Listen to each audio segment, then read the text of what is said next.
Hey everybody, welcome to Ask Glenn Anything, the live Q&A with Glenn Ambrose. Oh yeah, Glenn, we never talk. I just decided to call it Ask Glenn Anything. Oh, okay. Yeah. Hey, uh, So so ask me anything. yeah. So if you guys have, which is the name of a show that we've been doing as an email exclusive anyway, for several months, and people love that. So this is just an extended version of that. If you have questions that you want to ask, leave them in the comments below, and Glenn will answer them. And then if you have a question that you think may be too personal to put out on Facebook or YouTube, send us an email, glenn@glennambrose.com, and we'll answer it next week. That's how this goes. Glenn, you are in the Dominican Republic still, and you've been doing some insane. The new picture behind and above and below us is of some gorgeous waterfalls that you went to see yesterday. True, true. Yeah, it was amazing. I was actually thinking of you yesterday because you always tease me and you go, "You're not coming back." Oh, And you're yeah, not. You're not. and yesterday I was like, "All right, Ben may have a point." I know. I know. Like, I'm fully aware you're not coming back. yeah, Bro. well, no, I'll be back. I just don't know if I'm going to stay back there. I may be coming back here.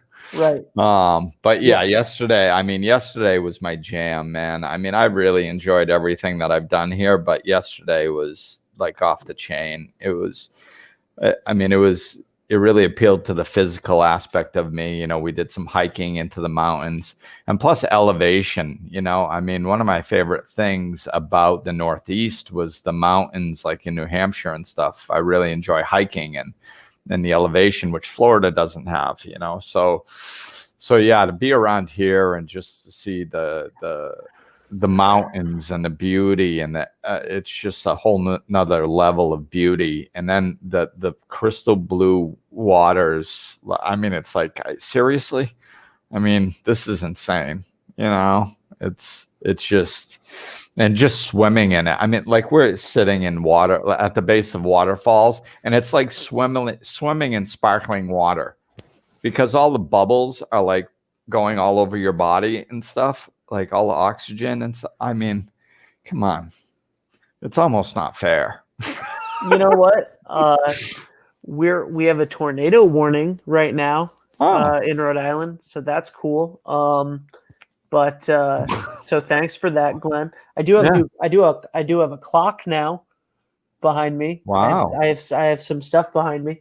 Anyway, let's get into the show. So if you guys have questions, ask them in the comments. But we have an emailed question from the past week, so I'm going to go to that first. And if you have questions that you don't feel comfortable asking in such a public forum and you want to send them privately and have them be done anonymously, you can do that too. Glenn@glennambrose.com. Send in your emails there, and I will read it, and I won't tell anybody who you are. I cannot create an image of a god or spiritual being that's anything but cold, narcissistic, and unloving. How do I walk a spiritual path without being able to connect to a spiritual god? Is it even possible? I can feel a hole that needs to be filled. I just don't know how to do it. That is the deepest question I think that we've ever gotten. Maybe. In some ways. Maybe. Yeah. I mean, and I get it. It's, I was raised Catholic and I didn't come out good. Like, there's nothing wrong with the Catholic religion. It's just, I mean, there are, I think there's a lot of aspects to it, depending on the church you go to, the priest that's there, the message that's sent. I mean, there's wonderful things in the Catholic and Christian religions, and just like every other religion. But sometimes, especially with the older type mentality, it can really be fire and brimstone and leave a bad taste in your mouth. And it certainly did with me. And when I woke up, I was told to go back to your religion of origin and look at it with new eyes. And I went and I was horrified. I was like, I disliked it more in one day than I did before that day. So as I was really upset walking out of church, I was like, oh yeah, it says go back and look at your old religion of origin. Doesn't say that you necessarily have to become a part of it again.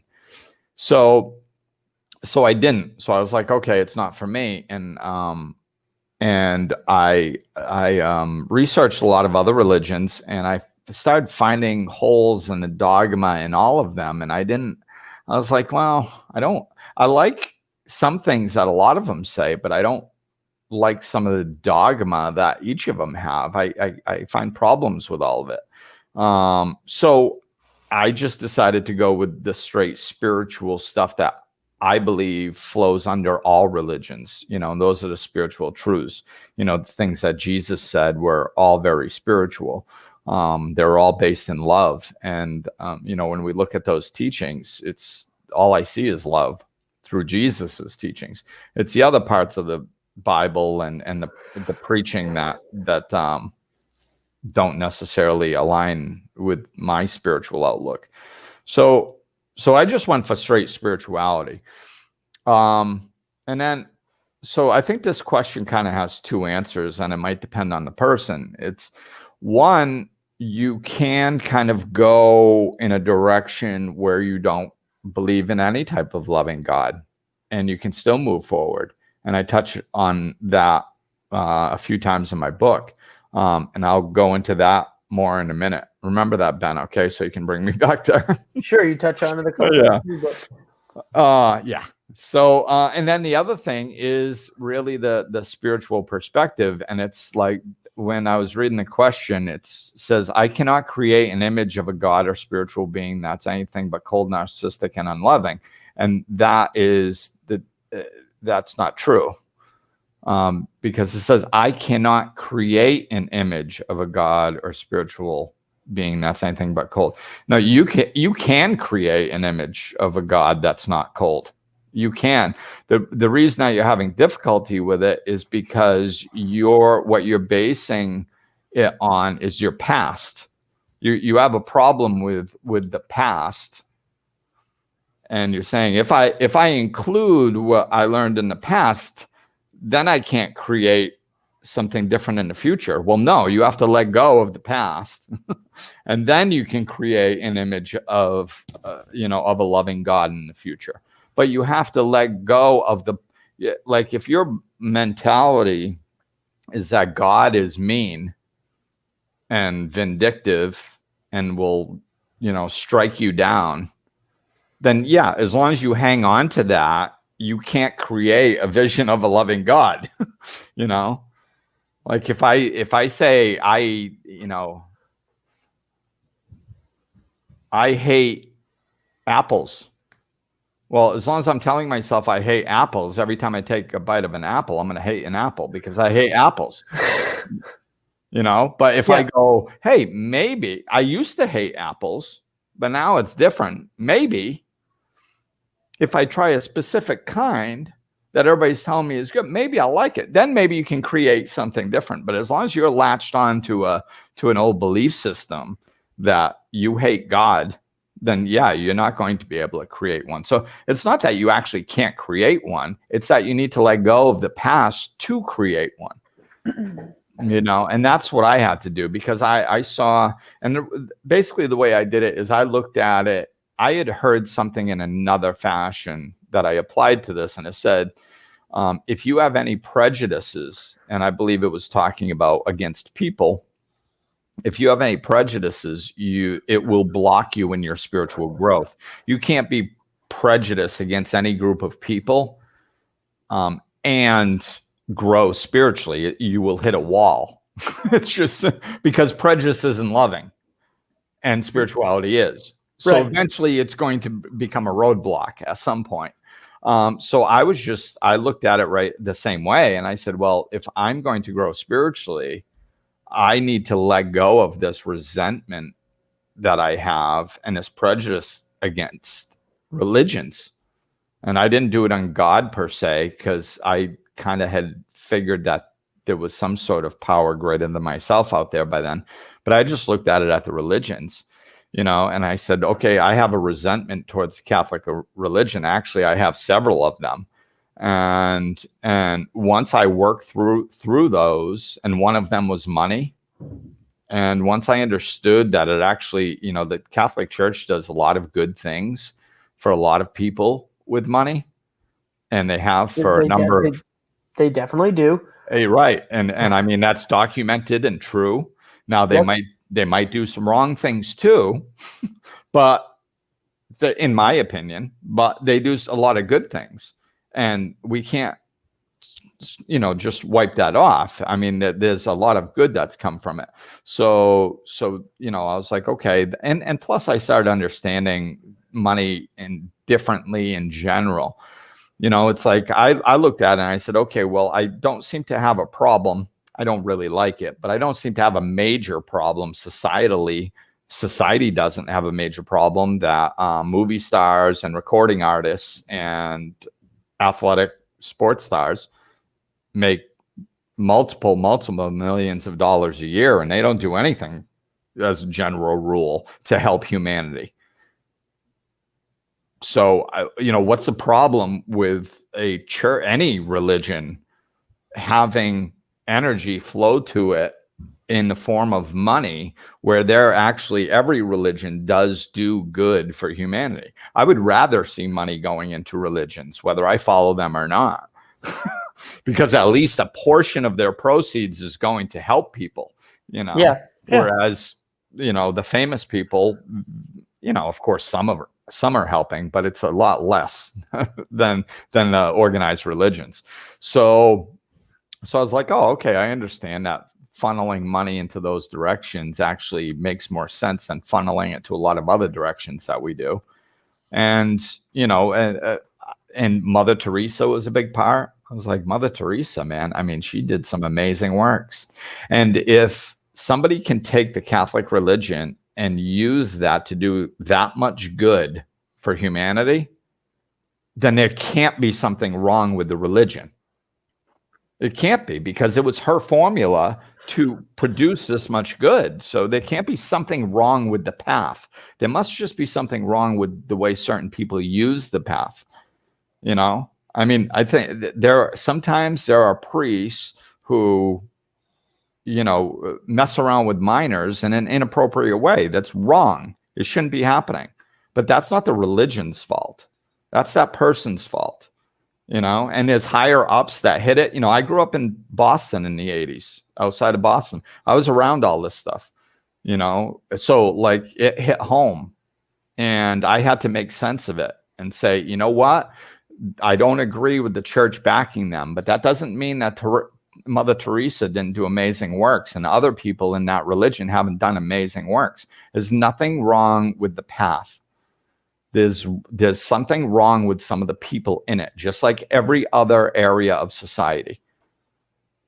Every single area of society has some good people in it and some bad people. The spiritual community, the AA community, the sports community, every single community on the planet is like that.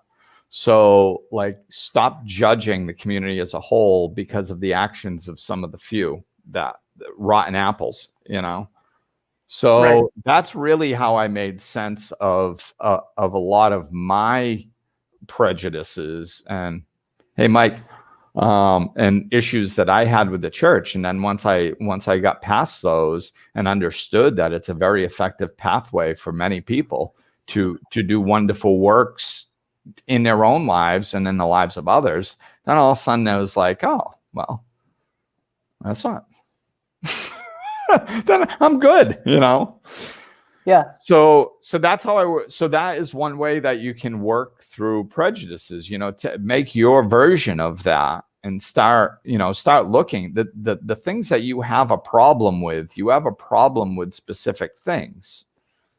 So work through that, So going back to the loving God and the evidence of a loving God in your book, and you said you touched on it a couple times in your book. Just reminding you of that train of thought a little bit. Yeah. So that is, to me, and this might be a good starting point for a lot of people too, is it doesn't, like, if you understand spiritual law, it doesn't really matter that much if you are if you believe in a loving God, or if you believe in a completely impersonal universe that doesn't really know what love is. Like, there's no such thing as love. Let's just pretend that there's no such thing as love for a moment, and just pretend that there's a universe out there, and it's just self-interested. It doesn't give a crap about anything but itself and its own expansion. That's all it cares about. But the universe isn't a thing. It's made up of things, and we are things that make up the universe. So if we expand into a fuller version of ourselves, it expands. So it behooves the universe to help us in our own expansion, thereby it expands.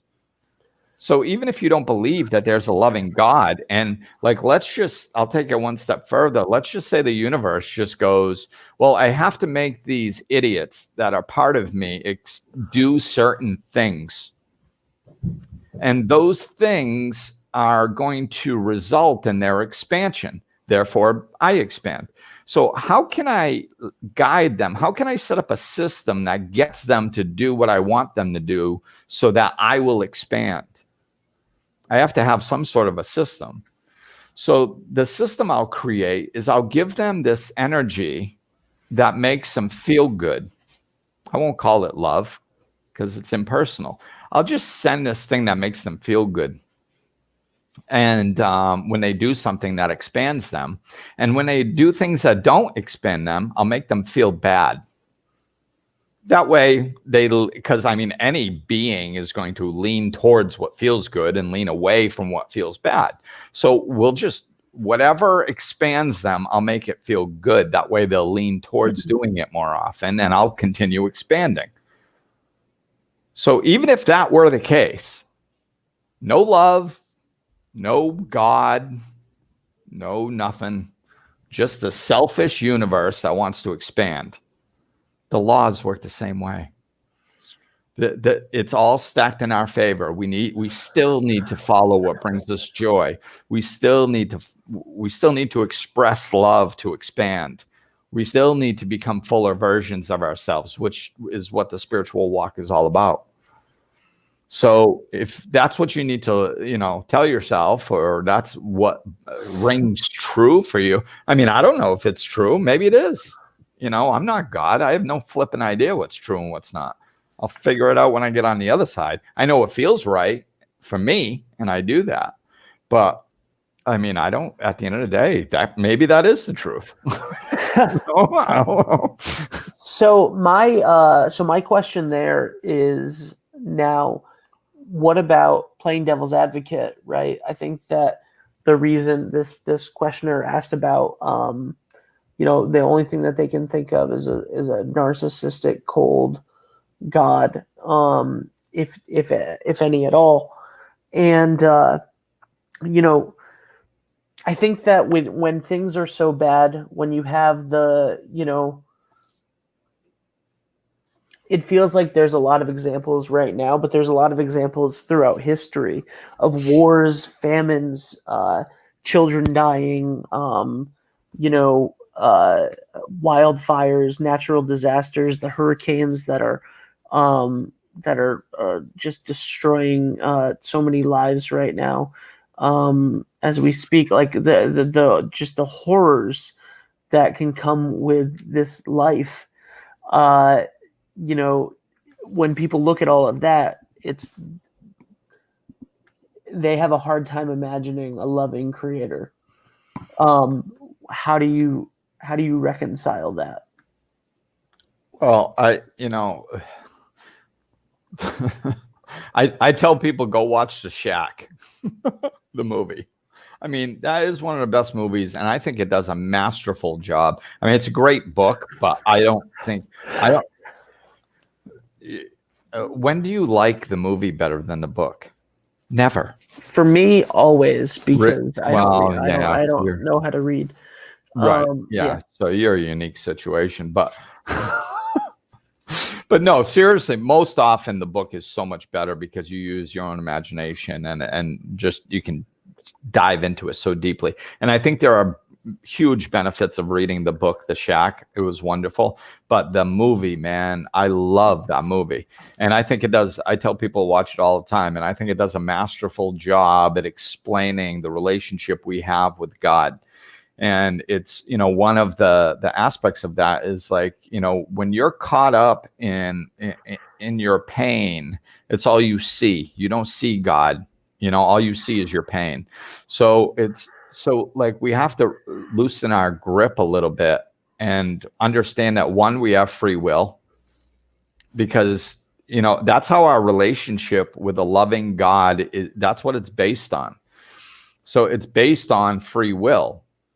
And it has to be, because that's what love is.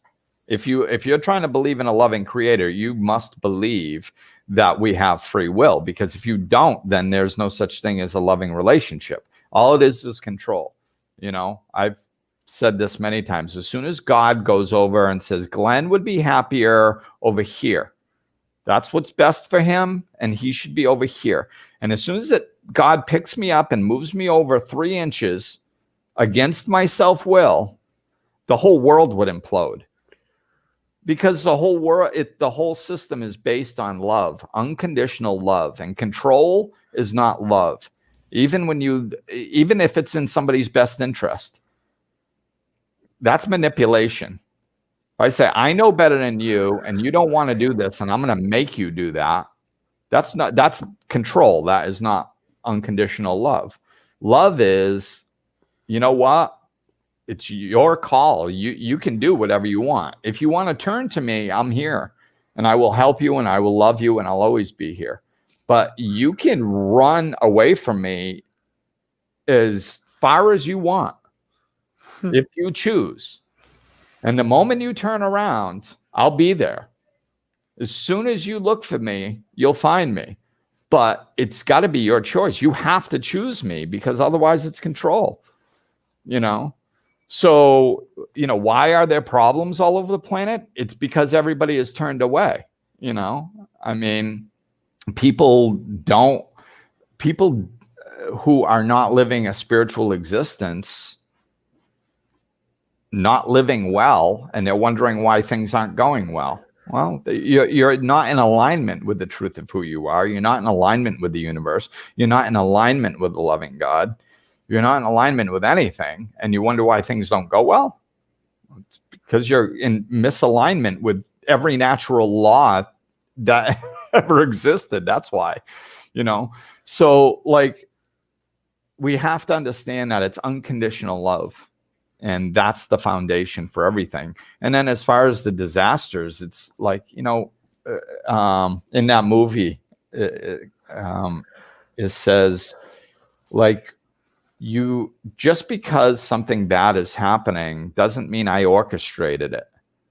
Again, that would be control. If God was down here going, let's throw him a hurricane, let's allow a school shooting, let's do it. Like, if God was doing that, yeah, they would be vindictive, but that they'd be trying to control us. Those the man-made actions are the actions of people who are disconnected with the truth of who they are. Because nobody feels good harming other people. It doesn't feel good. It goes against universal law. It goes against that, like I said, even with an impersonal universe, it goes against that, because like they can lie to themselves. Some people can lie. Oh no, it makes me feel good. Baloney. Nobody feels good crapping on other people on any level, so it just simply doesn't make sense. And that's what I like about spiritual law. I mean, I'll get into a debate about this stuff with anybody, because it's fun, Yeah. Well, I shouldn't say that, not with anybody.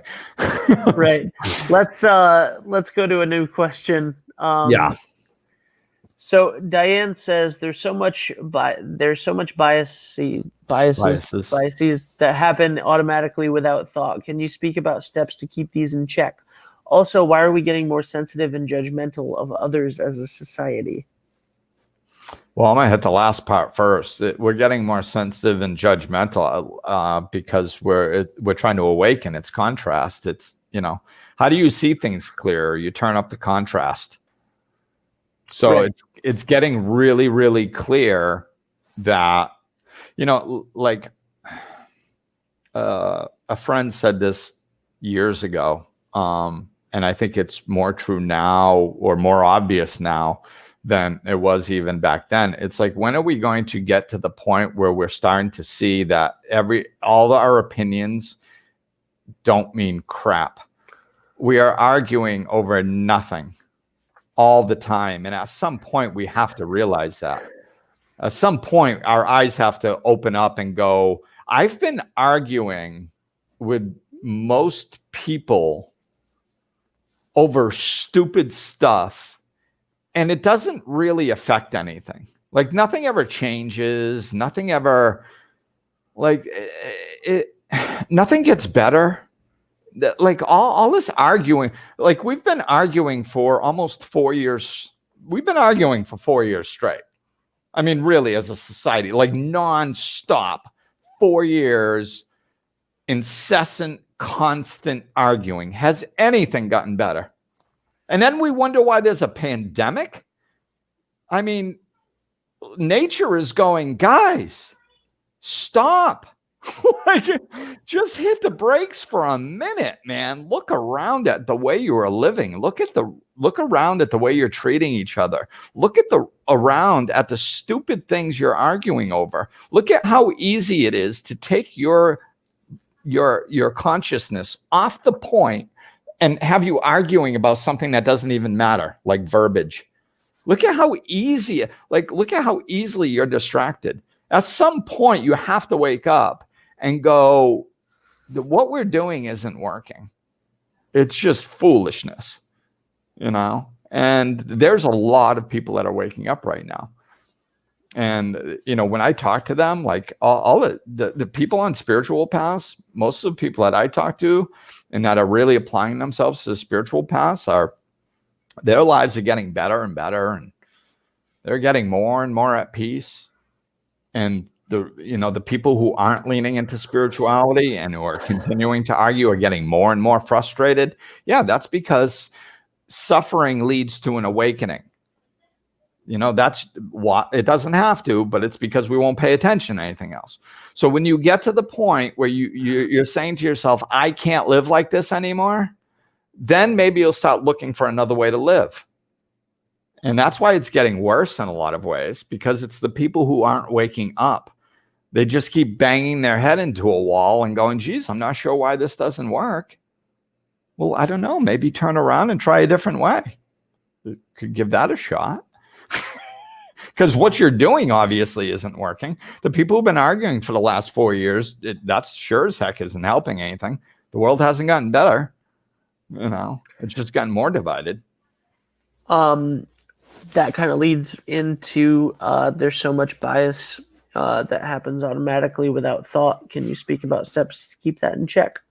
Yeah, it's because it's without thought. That's why, I mean, it's that's why every spiritual teacher has a version of live consciously, live mindfully, be in the present moment, be in the now, all that stuff. It's all the same thing. It's because it's foundational. Like, you don't have to believe in any type of God or spirituality or nothing just to be in the present moment and actually start paying attention to your thoughts. Actually taking, that podcast I did about a sacred pause. Do a sacred pause, man. Just stop. Sometimes it's a half a second, which is like 3 to 5 seconds inside your brain. Everything goes slower inside your brain. So just stop for a second.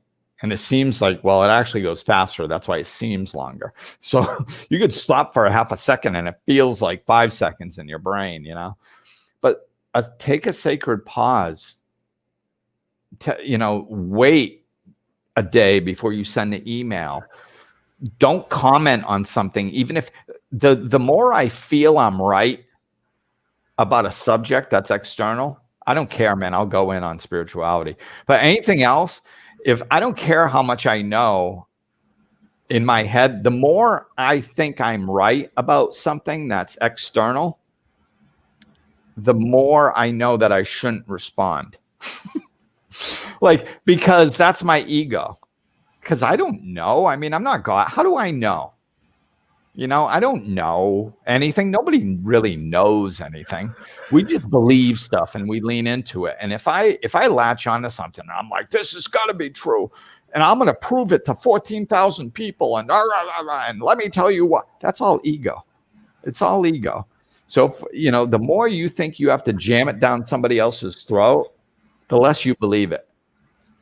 If you actually believe it, if you know it to be true, you're not going to argue with the people that are saying no the thing. Not going to be like, oh, really? And I learned that many years ago with, probably in my own way, but Michael Bernard Beckwith did it really nice at the retreat I was at. He said, if there's a hallway with rooms with a bunch of doors and you're looking for the one that you want to go to, and you open up the first door and it says, and you go, hey, everybody, what room is this? And they go, oh, this is the 2 + 2 = 5 room. Come on in. Like, what are you going to do? If you know 2 + 2 = 4, are you going to go into a room full of people and try to change their minds? Or are you just going to say, oh, okay, great, thank you. I'm going to go check out some other doors. Maybe I'll be back. And shut the door and just go try finding another door that you fit in more. A believer will go try to change everybody and try to make them believe too. Because if they believe, then it makes their belief stronger, because it's just a belief. But if you know inside of you, in your core, in your truth, that you're right, you don't waste time trying to convince people that don't believe what you're saying. You're just like, oh, all right, well, you can have that belief. I'll be over here with my belief. It's a lot more calm. It's a lot more relaxed. So latch on to your knowing and stay with those thoughts, and just start living more consciously. That way you won't give in to the intellectual biases that just snap. Because, she said what word did she use? It was very quick. Unconscious biases or something. Yeah, she said without thought. Without so thought. Much bias that happened automatically without thought. Right, automatically. That's what it was. So automatically without thought. That's exactly the problem. The problem isn't that we have biases. The problem is that we're living automatically without thought. So that means we are subject to whatever inclination unconsciously reacts. Stimuli comes in, we react out. There's no thought involved. It's just an unconscious reaction based on our past experiences. It just kicks out. So to stop that in all ways, biases are just one aspect of why it's negative. But to stop that in all ways, what we do is just slow down and take that sacred pause. And then a lot of times, like I said, it's like a half a second to break that unconscious reaction, just enough to actually where we choose something different. Yeah. Yeah. Is that, you with me, man? I am with you. I think I don't know. I think that those three questions ish really fit in well together today. And if you guys have more questions that you want to ask Glenn, you can leave a comment wherever if you're watching this live, or if you're watching this on demand after it airs, or you're listening to this on Insight Timer later. You can go ahead and leave a comment and ask your question, and we will answer it next week. And we'll let you know that we're going to answer it next week. And then you can also send in your questions if you want to do that privately to glenn@glennambrose.com. And those are the best ways to ask those questions. And you can ask a life coach and they'll give you an answer. It's really remarkable. Like it literally, like I think that it's great. I think that it's wonderful to be able to get insight that is, like a lot of people, everybody has questions everybody has things that they're struggling with. So, if you don't feel comfortable asking the question publicly, feel free to send an email you're Yeah. not going to be sent a bunch of like junk mail or put on a mailing list or anything like that. Just send it in your email if you want to, and we'll Yeah, answer the question on the show. and email is the best way to do it, really, because monitoring every channel that this thing airs on is difficult. So even better than, while it's live, leaving comments is great, because then we can either answer them then or at least take note of them. But if it's after the show, probably honestly sending me an email is probably best. Yeah. Because I don't want to be scanning something and miss it, So anyway, yeah, please do that. You can always send an email, glenn@glennambrose.com. Check out glennambrose.com for everything. If you're in the market for a life coach, or you you want more podcasts and more live Q&As, all of that stuff. Glenn has a book called Down to Earth: A Spiritual Being's Guide to a Happy Human Experience, which we talked about a couple times today. And yeah, Glenn, enjoy the Dominican Republic, man. I will continue doing so. I think you're only coming back to get your dog. How about my son? I mean, He might not come. He might not come. He's an adult. I know. He's an adult. He might not come with you, man. No, he might not. He's a great adult. He's got his own life. He's doing well. So yeah, it's his call, man. It is.